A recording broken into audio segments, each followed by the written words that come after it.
In the dark shadows, in the white cold, fearlessly we search for knowledge new and old. We drink the strong spirits and read the ancient tomes. The order of the Abracast. We are the brave and the bold. Hey, this is something a little bit different. So for every Patreon subscriber or subscriber at the $10 level, they get monthly phone time with me. And generally what I do is I record the phone conversations, and I will post the first of them up on the main feed. So this is one of those phone conversations. I hope you enjoy it. So if you don't enjoy, if you're like, I don't want to listen to this, that's fine. You're still going to get your episodes promised for the week, but just go ahead and skip this one if you're not interested in it. That's fine. It's fine with me. It's fine with them. It's cool. But it's just a way for me to get to know the people that are into the show. And you know, you go on these phone conversations with these folks every month, and you get to learn fun stuff. You get to make friends with them, and it's a good time. It's fun. So that's what this episode is all about. If you want to skip it, go ahead. But you know, we'll be back on Friday and again on Sunday. So thank you. But I do hope you enjoy it. Some fun stuff does come out of these. A lot, often, most of the time. The Abracast. Occult, history, conspiracy, and violence.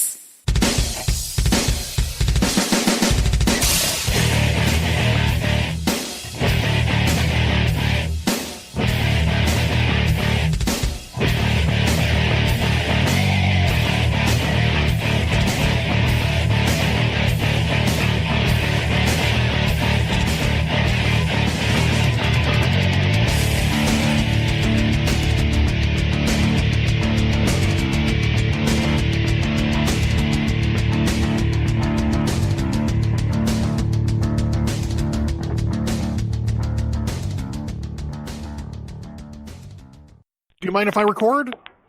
I don't care. Go for it. All right, cool. So, Emily, how are you doing? I'm I'm a little frustrated today. Uh-oh. It snowed. Yeah, I know. It's like, oh my god, we got like snow. What the hell? We went through all the problems to plant our garden like 2 weeks ago, and we're like, oh, it's gonna be fine. Now we're out there covering them up in plastic because it's fucking snowing outside. That's the same thing. I'm like, really, my garden is like ready to go. It's just frustrating. Like, damn it. Oh, So how are you? I'm good. Thank you for asking. Yeah.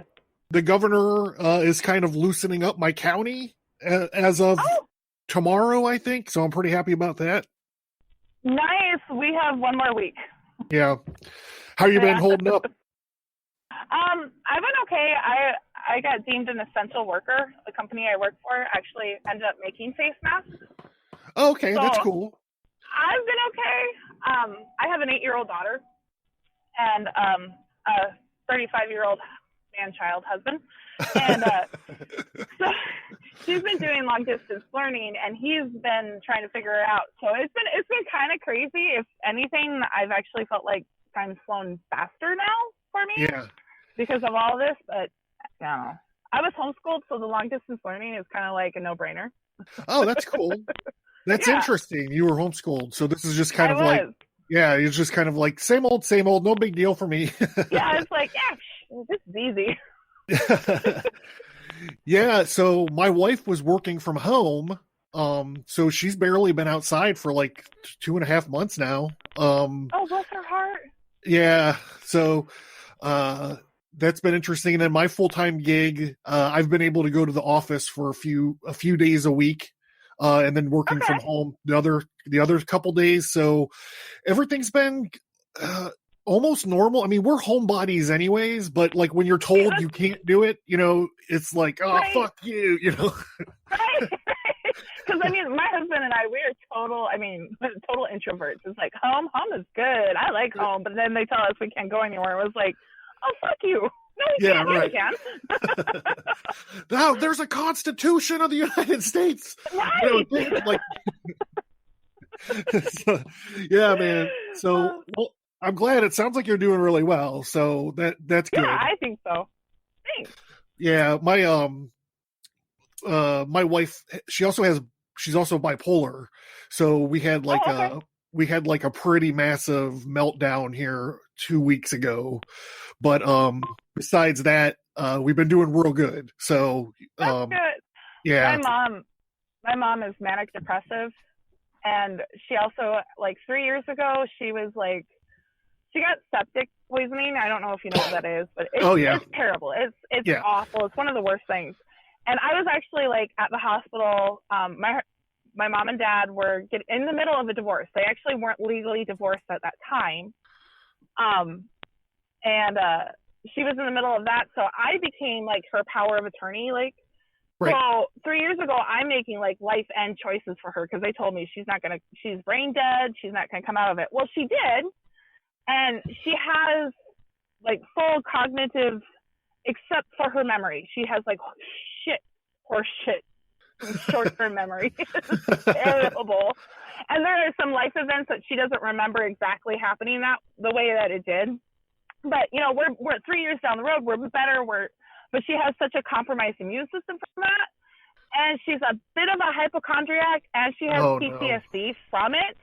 That this whole thing, I have her in, like, this protective bubble wrap bubble. It's like, you know, even if it's not real, even if this is a total conspiracy, I'm going to keep you in a bubble because it'll keep everybody else sane.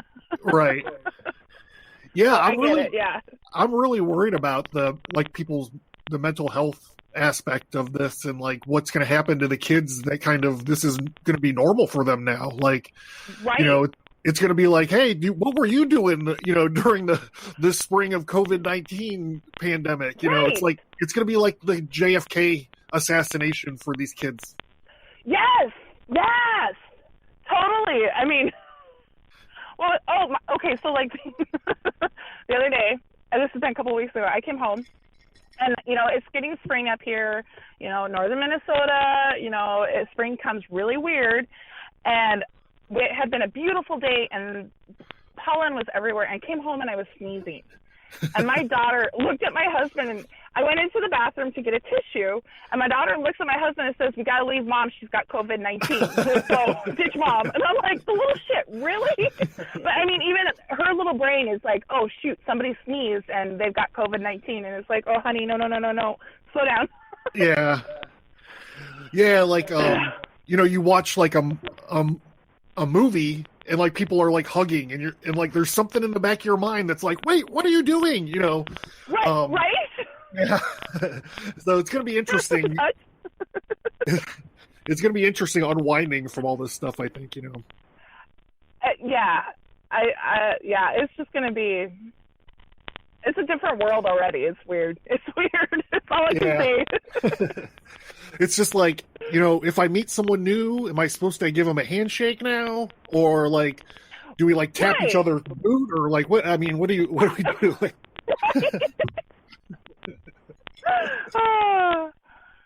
yeah. So it sounds like you're in good spirits anyways. Yeah. So, in Minnesota, were you raised, like, in a religious environment? Yeah, kind of. My dad he was raised Lutheran. Catholic and Lutheran are really dominant religions up here. And, so my dad came from the German family. And, so he was very, very traditional Lutheran. My mom, on the other hand, is an eclectic gypsy. She was born here, and then she was raised all over the southern region, up the East Coast, and then down to the West Coast, and then back to Minnesota. She was Texas, everywhere. And so her religion was more like, she was Lutheran, and then her mom, when she divorced her dad, they decided to, and remarried, they were Baptist, and then they were Lutheran for a while again, and they were Baptist. So my mom was kind of eclectic. She was just like kind of goes with the flow with almost everything when it comes to religion. So when us kids came around, they raised us Lutheran. And I was a little shit in the Sunday school class that asked the questions that the Sunday school teachers did not like being asked. Okay, yeah. Yeah. They only conferred me and got me out of Sunday school because I was a kid that wouldn't stop asking the uncomfortable questions.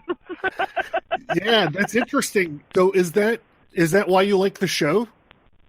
Yeah. Because of the religious stuff? I love religion, history, occult. It's, if you ask me, so my husband was raised Catholic, right? Uh-huh.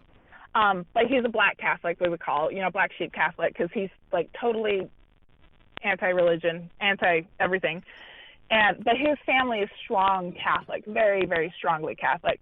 So when I married him, we had a non-denominational wedding because it was like, well, I'm not converting to Catholicism. You guys can kiss my ass. Not happening. And I wasn't practicing Lutheran. And it was like, well, we'll just do it this way. Well, because of that, they called me the heathen wife. I'm the heathen wife. It was kind of like a running inside joke. So when they ask me, what religion do you practice? I'm like, oh, I'm a heathen. Is usually what I'll tell people, which, usually gets the whole sideways eye look. It's awesome. So, yeah. But, yeah, I love the show because of how you dive into, and you're not afraid to tackle the subject, the dirty, and it's like, yes, that's what I want. So, yeah. Well, yeah, thank you so much. I appreciate that. Yeah. I appreciate that. I always try to figure out, because we do cover like a bunch of different topics. So I try to figure out like which ones people, seem to like more or whatever. I do like your tarot too. I'm trying to teach myself tarot. Okay. And I play with oracle cards and tarot cards, and I'm not gifted in any way. I just like playing with them. I don't know if you know Shoes, Booze, and Tattoos, the podcast. I actually know her. Okay. Yeah. Okay. She one of her podcasts. I don't remember which one it was. I love listening to hers because she's got like the witchy aspect view of life, and I love it. And she had mentioned your podcast, and I'm like, oh shoot, I should check him out. And I did, and it was like, oh, I really, really like this one. And I recently quit smoking, like in the last 6 months.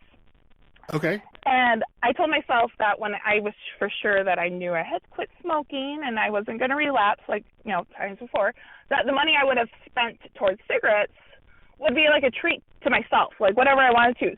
So that's how that's my pledge to you is what I would be like part of what I would be spending on cigarettes. It's like my reward for being good. Oh, wow. That's awesome. Yeah. So last year, I actually went to Point Pleasant, West Virginia, which is where the Mothman was at. And Jess was there. I went there for a live podcast event, the Hillbilly Horror Stories. Yes, I love that. And the Brohio. Yep. Yeah, yep. And one of my closest friends that I met through podcasting is a guy named Justin Rimmel from Mysterious Circumstances. Yeah. So he was going, he's in Indiana, so he was going to go to West Virginia for this live podcasting. And I had previous plans, so I couldn't make it down, but my plans fell through. So I just packed the car and just went down. And I got to meet Jess, and I got to meet Justin in person, and watch the Hillbilly Horror Stories and the Brohio podcast thing. So yeah, that was pretty cool. That does sound awesome. Yeah, I love it. You're in my lineup now because it's Hillbilly Horror Stories, Advertise, Graveyard Tales, Brohio, Shoes, Booze, and Tattoos. That's like my list. Those are the ones I listen to. Yeah. So if you go to my Instagram, you can actually see me and Justin playing on the Mothman statue. Oh, really? Yeah. There's pictures. He's like, he jumped up in its arms, and like I was trying to wrestle it at one point. And that's awesome. Yeah, it was pretty fun. So, so you like the religious kind of shows? Yeah. and the occult. And the occult stuff. So, Yeah. we're almost done with Genesis. That's interesting Yeah. because I feel like I've been working on that since like the fucking beginning. And I'm like, I just trying to rush. I just want to be done with it all of a sudden. But yeah.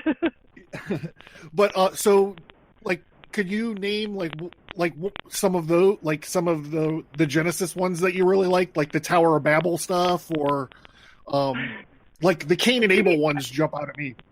Okay, the Cain and Abel are awesome. Like, I love the story of Cain and Abel anyways. Like, the whole concept of it. Probably Cain and Abel. I did like Joseph. The one you did on Joseph. Yeah. That one was really fun for me because there were some things about it that I didn't know. What was it? Oh, the aspect of him being a sex slave. Like, I hadn't thought of it that way until you had kind of alluded to that, and I'm like, wait a minute. Oh, my God. Yeah, it's like... I was thinking. I was doing preparation for it, and I'm like, this is like a Quentin Tarantino movie. I think I actually even mentioned it on the show. Because it's like, there's like these...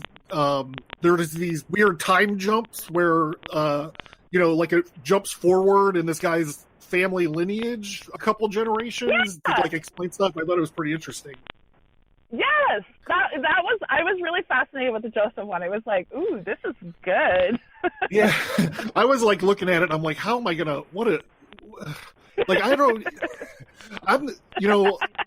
as much as I like Genesis, I kind of, after the Jacob stuff, I kind of just trail off. And so like I'm looking at this Joseph stuff kind of rusty, and I'm like, this coat of many colors thing, I don't know what I'm going to do with all this stuff. So, yeah, it's interesting. And the occult business, did you get to listen to Robert Anthony's episode from Friday? Was that Friday? I'm actually in the middle of it. I haven't got to finish it yet. Okay, he did a show with me a while back, so that's actually like a part 2. So if you're interested in that, you probably could jump back and find that older one. Okay, I do enjoy it when you get to touch on Aleister Crowley, because how they say, if you could meet any person, live or dead, who would it be? And it's a toss-up between Aleister Crowley and Albert Einstein. I can't quite pick which one I would want to talk to. So it's like when you talk about Aleister Crowley, it's like, yes! More information. Yeah. Yeah, I try not to get into like the story of Aleister Crowley, or anybody really, because there's podcasts that specialize in doing that stuff. Right.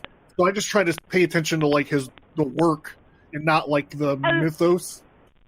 I like that because it's like, I don't get that elsewhere. It's like everywhere else, everybody's more interested about his story and how he was such a unique individual, we'll put it that way. Right. But it's like with you, you're telling me, okay, well, he wrote this and he did this, and I'm like, wait a minute, I didn't know that. Let me rewind. I need to find this. I want to read this. Yeah, well, one of the things... Yeah, I do enjoy that. One of the funny things that it was pretty recent, I think maybe last fall, maybe, we were doing part of Liber 4, and he starts talking about golfing. And I was like, was Aleister Crowley a fucking golfer? And so I jumped on the line, and I found out that he was golfing. Like, he was an avid golfer, and he like golfed like a few days before he received the Book of the Law. Seriously? Yeah, I thought that was really funny. That is awesome. I didn't know that. Yeah, he's talking in the book. He's writing. I can't specifically remember exactly what it was, but he's talking about, you shouldn't expect, a perfect operation right off the bat. That would be like getting a hole in one with the first swing. And I'm like, he's fucking talking about golfing. And I'm like, that's awesome. Just imagining, the wickedest man in the world with those plaid fucking pants and those floppy hats. Like, I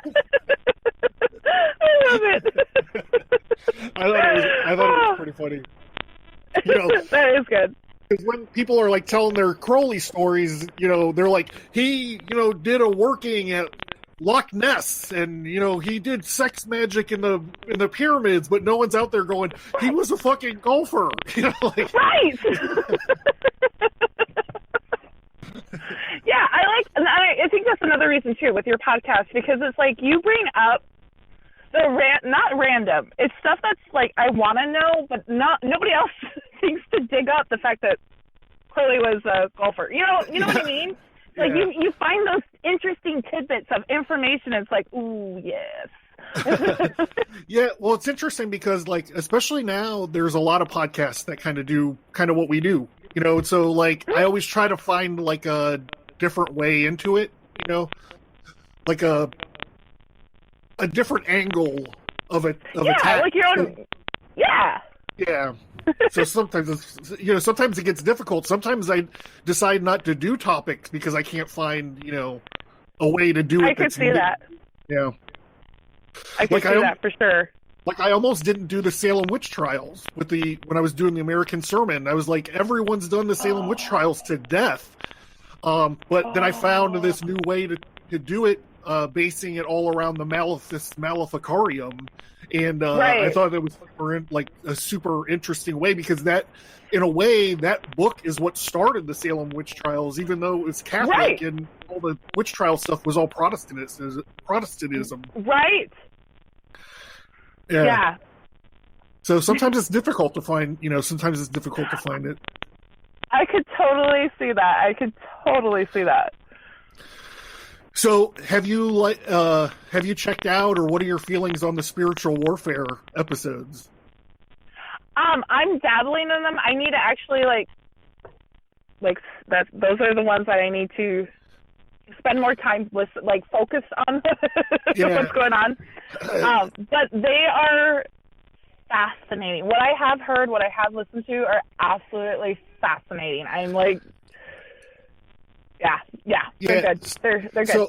So I was thinking, I was like, well, we talked about angels and we talked about demons, and we're always talking about like sorcery and summoning demons. I was like, let's talk about spiritual warfare, And then I found that guy, the Reverend Bill Bean, and I asked him to come on to talk about his experience doing spiritual warfare stuff, and I thought that was a pretty interesting episode.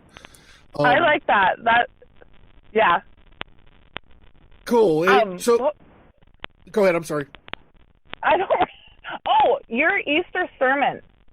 Yeah. Just so you know, though, that was the seal. That was the deal. It was like, okay, yeah, I'll push. This is really good, and I want to hear. That was really good.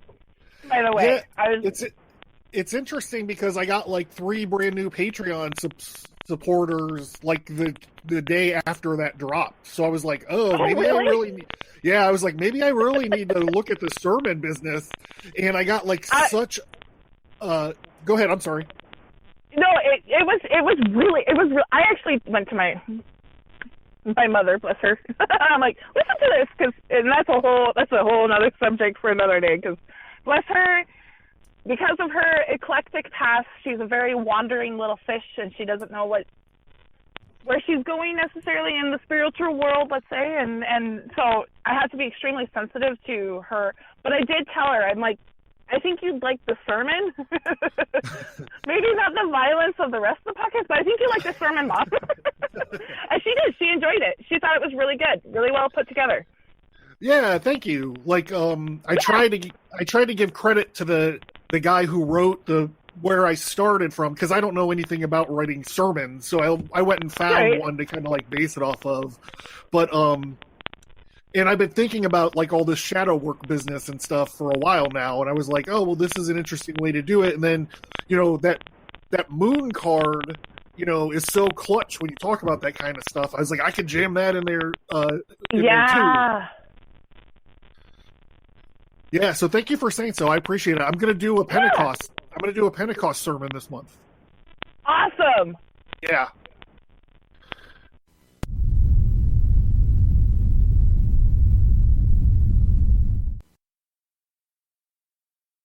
There's a couple things that I need to talk about. First is Magician Sticker May. Anyone who joins Patreon or Subscribe Star at a $5 or $10 tier gets a free exclusive magician sticker. This magician sticker is the design of the first card of the tarot, card number 1. The tarot card deck that I designed. Last month I did an Easter sermon in quarantine, sort of talking about Easter in quarantine. And it did really well. I got a lot of great feedback from it. So I thought I could do a Pentecost sermon. This is a sermon about the Pentecost in quarantine, specifically as quarantine is ending for so much of the country. The episode is called the Pentecost Sermon in Quarantine, the Psychological Crisis of Solve and Coagula. I believe it's very good. So it's available now. What you got to do is you got to go to Patreon. It's free. You don't have to be a supporter on Patreon or Subscribestar to listen to it, but that's where it's posted. Learn more at abracast.com. Get bonus content by signing up for the mailing list. Get all that plus many exclusive episodes by supporting the show at patreon.com or subscribestar.com. I got it pretty much written. I just got to touch a little bit more stuff up. So, yeah, I think it's going to be good. Hopefully it's as good as the last one, because I got a lot of great feedback from that. That sounds awesome. I'm excited. Can't wait. Thank you. So, what other kind of stuff do you do? I'm a dork. I'm a dork. Right now, it's spring, so it's like big time gardening. But when I'm not doing that, I do a ton of reading. I'm a huge horror movie buff. My husband and we watch a lot of horror movies together. But then on my own, I'm a huge fantasy. I'm a fantasy girl. I love sci-fi fantasy flicks. It's kind of, yeah. What's your favorite? Wars, What's you guys' favorite horror movie? It's that's up for debate. I am totally a Freddy girl. I think the Freddy franchise is probably one of the most epic ones. But my husband is Jason. So we constantly go back and forth on who's better, Freddy or Jason. I see.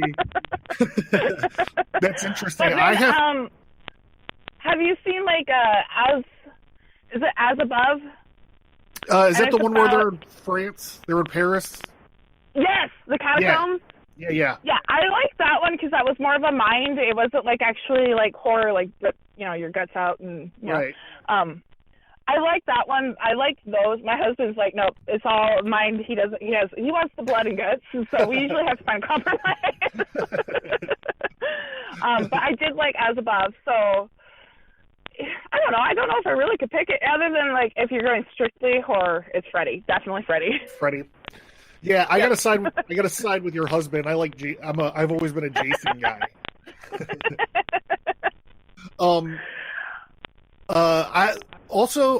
I think that probably my favorite of the classics would be the Hellraiser. You know what? And that's one I haven't seen yet. I have not seen Hellraiser. So I was homeschooled, right? Totally sheltered. If my dad could have, we would have been Amish. It was... The only thing that defined us from not being Amish was that I refused to wear skirts and we got a shower.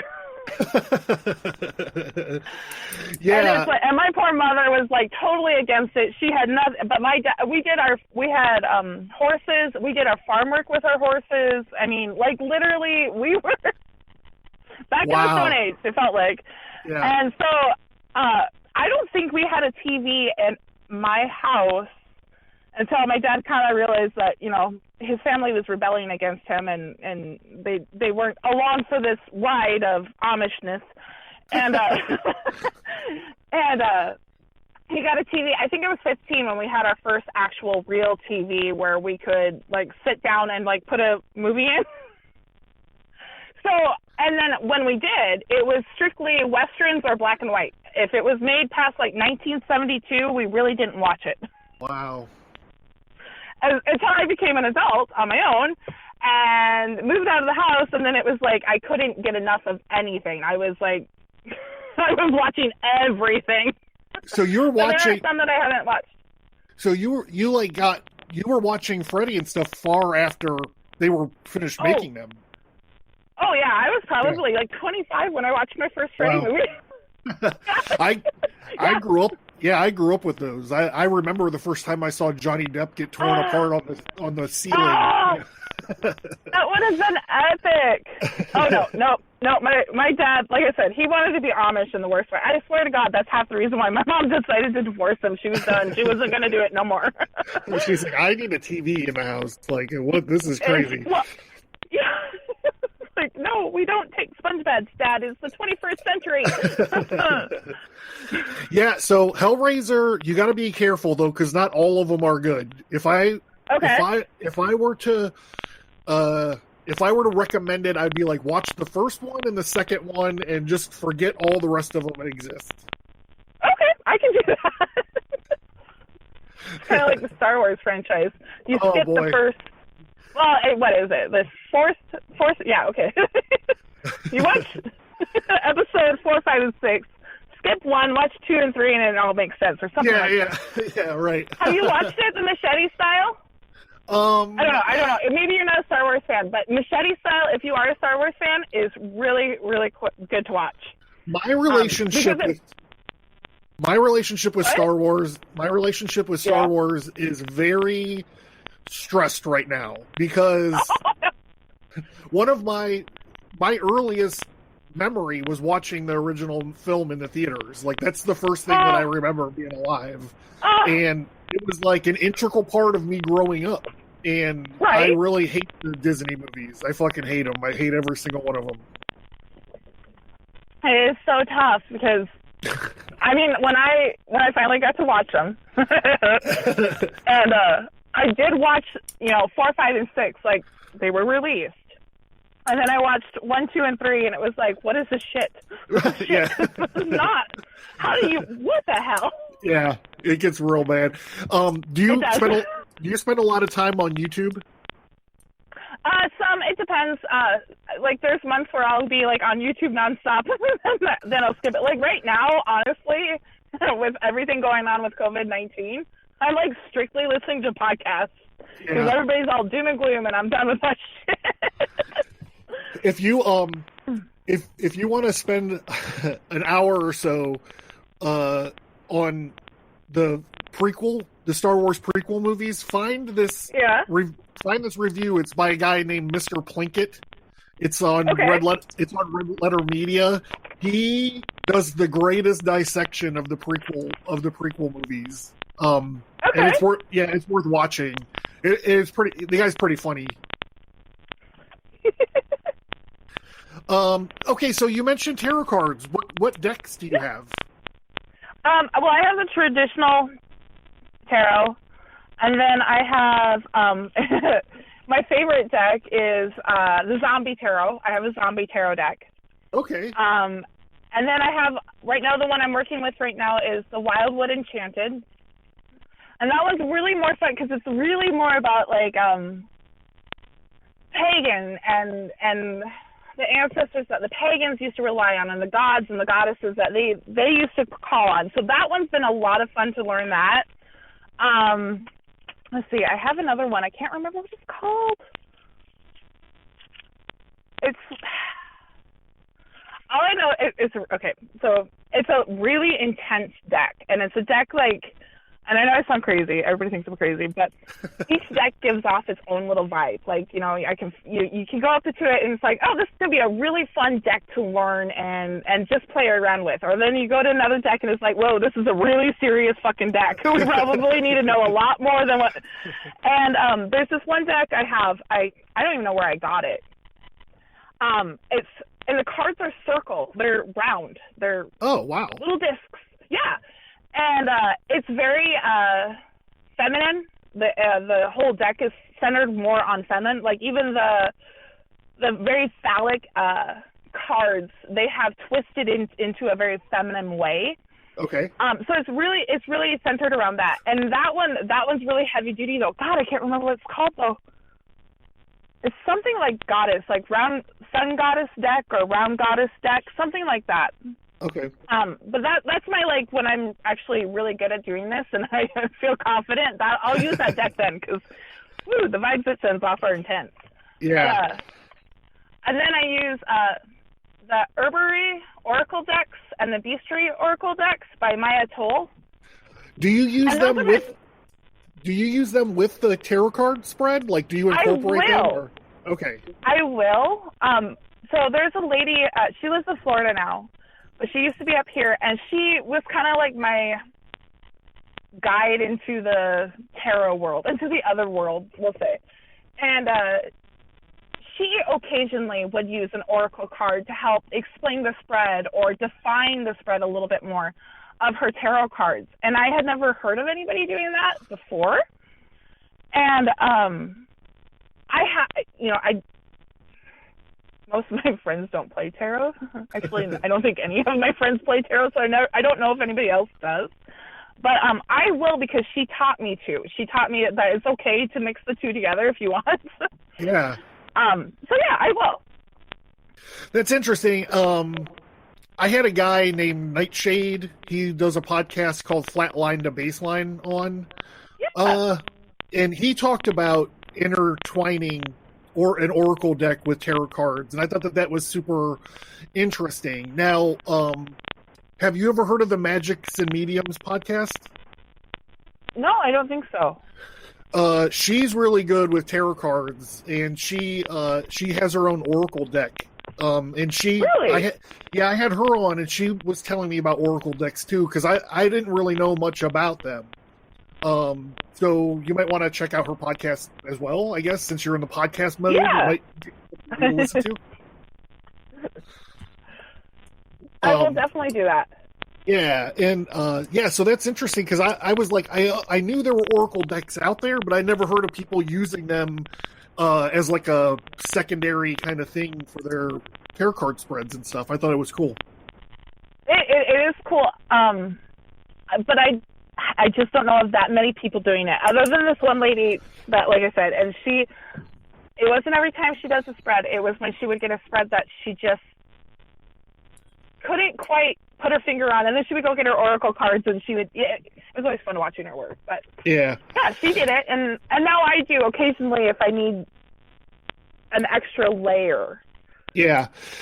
So to me, it's like, like you said, like, I'm not talented with the cards at all. Like, I understand the mechanics of it. You know, I understand like how the cards relate to each other more than the, getting a feeling or a vibe, like you said, from the cards. So that's why it never occurred to me to use oracle cards, because I'm like, that's not in the system. There's no fucking books that say that. You know what I mean? Yeah, I can see that. So I was like, wait, what are you talking about? Like, you can't divide by zero. Like, how you can't, what? But my wife is really good with her tarot cards. She's got like a dozen decks probably, and she's real kind of witchy and tarot-y with them. That's awesome. Yeah. So, but yeah, we'll just sit down like, and just with a deck of cards and just like flip through and talk about, what do you see? What do you think this is important? What does this color mean? Like we used to do that all the time. Yeah. Just kind of like fun. Pick apart the cards, dissect them a little bit. Yeah, I do that, but I don't. My husband calls it my hippie voodoo shit. So he just sits there and like smiles, but he doesn't participate. Yeah. Now, would you? My daughter thinks I'm a full-blown witch, so. Yeah, I was just going to ask, would you expose your daughter to that? Oh yeah, she gets because of his and my religious upbringing, and that he felt very forced upon with religion, and I felt like there was a hell of a lot more to the story than everybody was telling us. We really chose to be very open with her. She knows that there's 100 types of religions out there, and that not necessarily all of them are the right one, but and not all of them have it right. It's not I that think they're that's not good. The right one. They just don't always have it right. And so she sees my sage, she sees my crystals, she knows what tarot cards are. She knows she's not supposed to play with them, although there's been a few times. It's like, nope, those are moms, give those back. But in the morning, she and I will do, it's kind of like a devotional, I suppose, but we just draw a card for the day. And she and I will sit there and we will talk about the card and how we think it's going to reflect upon our day, or what it's trying to tell us about our day going forward. So she's involved in it, but we keep her so that she knows it's always a choice of hers. She can choose what path she wants to do, choose what religion she wants to follow, practice, if she wants to. I mean, her dad doesn't. I really don't, because I'm just too curious about everything else. It's like, there's more to the story than they're telling us. Yeah. So, but yeah, she's very aware. Do you keep like a track or a journal of your cards of the day? Your card of the days? If I'm good about it. I try, but I'm not very good about it yet. Yeah, it's hard to keep track of all that stuff. It is. And then, I mean, with the card, like the more you think of it and the more you connect it to your day, you might spend 2 hours writing about it, so yeah, it's a lot, pointing out synchronicities and whatever. Right. Yeah. Yeah. No, I mean, I probably should do a better job of sheltering her from some of this shit. Because, like, I don't know if you've watched the documentary Hellier. Oh, yeah. But it's, okay. I didn't think much of it. It was a documentary, and we love documentaries at our house. Like, we watch them all the time. She and I do. And she's looking at me like, Mom, and I'm like, oh shit, this one might be a little too in-depth, kid, let's turn it off. So there was a whole Kentucky Goblin theory that we had to explain, and then she got stuck on the word synchronicity. So that here lately, and her teacher called me, this was of course all before COVID-19, she's like, do you know your daughter knows what the word synchronicity is? And I'm like, yeah. She's like, okay, well, second graders are supposed to know that. And I'm like, well, sorry. She asked, I told her. Oh, that's interesting. So yeah. All right. Well, hey, we're gonna wrap it up unless you have anything else that you want to talk to me about. I do have one question, just one really quick one. Are there any of your shows that touch on the subject of like Lilith and Adam? Because I may have missed those. And if not, yes. Lilith to me is fascinating. I just like the concept and the story behind her. Yeah, so in the early Genesis episodes, which are probably archived by now, which since you're on Patreon, you'll be able to find them if you scroll down far enough. There might be some Lilith stuff, and then there was also some Lilith stuff in one of the sex magic episodes that I did. Tomorrow I'll shoot you an email. I think I can probably narrow it down for you if you want me to. Oh, really? Yeah. That would be great. Yeah, so, because I'm going to get in there and update the feature topic links tomorrow anyways, so I'm going to dig around, and I'll just shoot you an email with the episode titles that you're going to want to find. Okay, cool, awesome, thank you. Yeah, so I just wanted to say thank you for your support, and congratulations on quitting smoking. That's big. Thank you. Thank you. Yeah, that's a huge thing, man. Quitting smoking is gigantic. Yeah, and just thank you so much, and thank you for your kind words and your support, and thank you for listening to the show. Well, thanks for putting on an awesome show. I really do enjoy listening to it. All right. So, okay, so we do this for all the vessel people. We do a call every month if you're interested. So I'll just reach out to you next month, and we could schedule a time, and it'll be just a lot like this one. Sounds good. All right. Thank you, Emily. Thank you. Yep, bye-bye. Bye. Thank you for listening to this episode. Send an email or visit us on social media to let us know what you think about this topic. And please remember to leave a 5-star rate and review. Hey, did you learn something? Did you laugh? Supporting me is a way for you to be a part of the Advercast and ensure its growth and sustainability. It also means I can create a normal schedule for shows and bonus shows, as well as the exclusive Fellowcraft episodes. By supporting the show, you are not only a listener, but you are a part of the show. You supporting the show gives me a way to offer fun rewards as a thank you for showing your appreciation and support for our projects. Do you have an idea for a reward that you don't see? Let me know. My supporters are my partners. I currently pay for you to listen to the Advercast. Not only do I pay the hosting bills out of my own pocket, I volunteer my time and talent to each and every episode of the Advercast. The price of books, the time and resources of reading and researching, the massive amounts of gin and tonic needed, the equipment it takes to record the shows, the time and resources it takes to create the bonus material, and the cost to maintain the internet presence. Is it worth your support?